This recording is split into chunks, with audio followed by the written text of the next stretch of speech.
Web Radio. Écoutez la radio qui vous écoute. Daniel Livon, bonjour. Vous êtes médecin, adjoint au maire de Carry-le-Rouet, président du Centre communal d'action sociale. Vous êtes en charge de 3 grosses délégations, l'action sociale, les seniors, la santé et l'enfance, jeunesse, famille. Vous avez joué d'ailleurs un rôle très important dans la gestion de la crise sanitaire que nous avons connue et vous êtes vous avez plus particulièrement été la cheville ouvrière de 2 actions sanitaires majeures d'ailleurs, le centre Covid de Côte-Bleue et l'unité mobile infirmier. Pouvez-vous nous en dire d'ailleurs quelques mots ? Bonjour Monsieur Châtelet et bonjour à vos auditeurs. Alors tout d'abord, permettez-moi une petite rectification. Je ne suis que vice-président du centre communal d'action sociale, le président étant le maire, Monsieur Montagnat.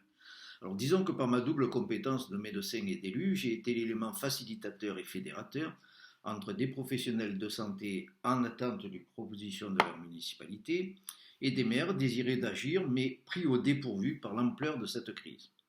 Ce centre Covid a permis aux personnes symptomatiques de bénéficier d'un lieu dédié de consultation et de dépistage pour une prise en charge optimale, avec dans la majorité des cas un retour à domicile, des contacts téléphoniques réguliers étant programmés et une deuxième consultation systématique à J7 pour s'assurer de la bonne évolution de la maladie.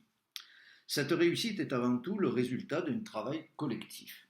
Et je tiens à remercier les médecins généralistes, les infirmières et infirmiers, les biologistes, les kinésithérapeutes qui ont assuré la prise en charge médicale de ce centre, ainsi que les maires des communes d'Ansuez, de Saucé-les-Pins et de Carry-le-Rouet, qui ont réussi à se mutualiser pour donner aux professionnels de santé les moyens de travailler en toute sécurité sanitaire pour eux-mêmes et pour les patients accueillis.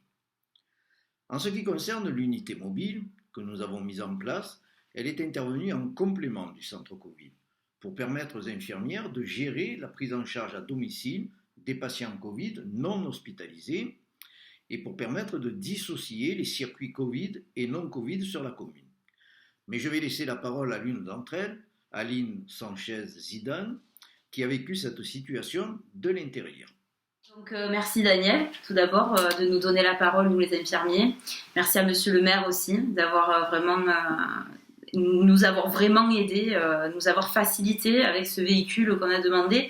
Donc pour faire bref, nous en fait les infirmiers sur le terrain, ce qui s'est avéré évident, c'est qu'on s'est retrouvé dans une situation où on avait des patients qui étaient potentiellement contaminés, des patients qui étaient asymptomatiques et peut-être non contaminés, et des patients contaminés.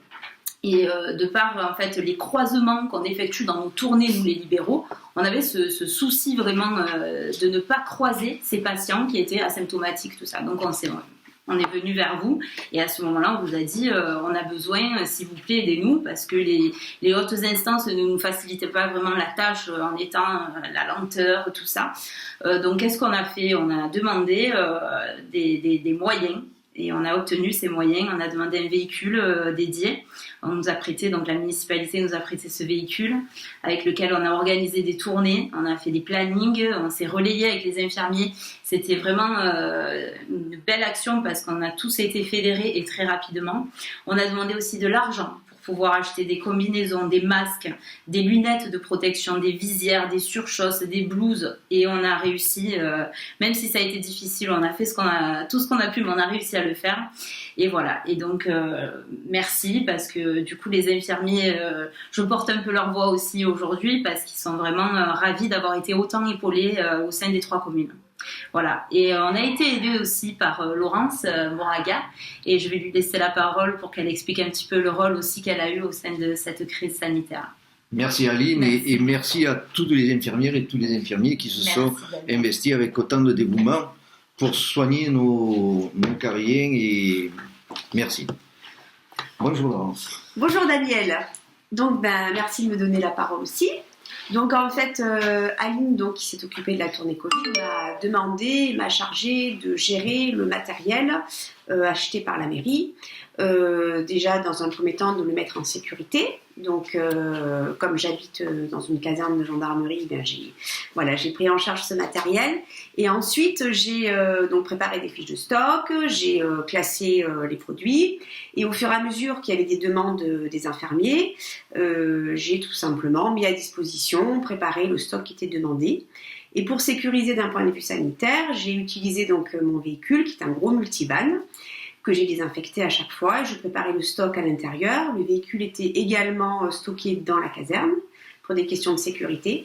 Et les infirmiers avaient accès, venaient récupérer, en fonction d'un rythme et de demande, venaient récupérer le matériel pour faire leur tournée Covid.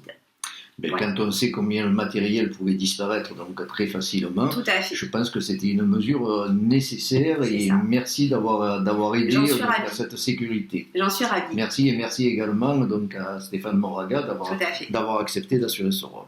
Merci. Alors Daniel Livron, selon vous, qu'en est-il finalement du Covid-19 aujourd'hui? Le déconfinement se passe plutôt bien. Nous n'avons pas constaté de rebond et c'est rassurant.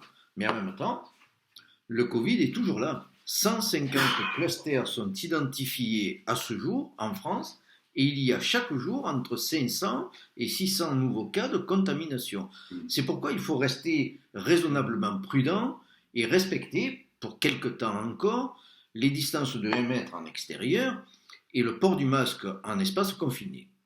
J'invite d'ailleurs les candidats et leurs colistiers à donner l'exemple en la matière, ce qui n'est pas forcément toujours le cas actuellement.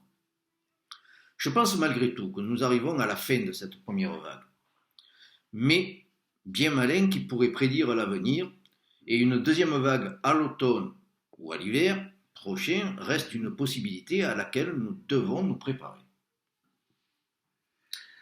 En dehors de la santé, quels ont été les autres problèmes majeurs que vous avez dû à gérer?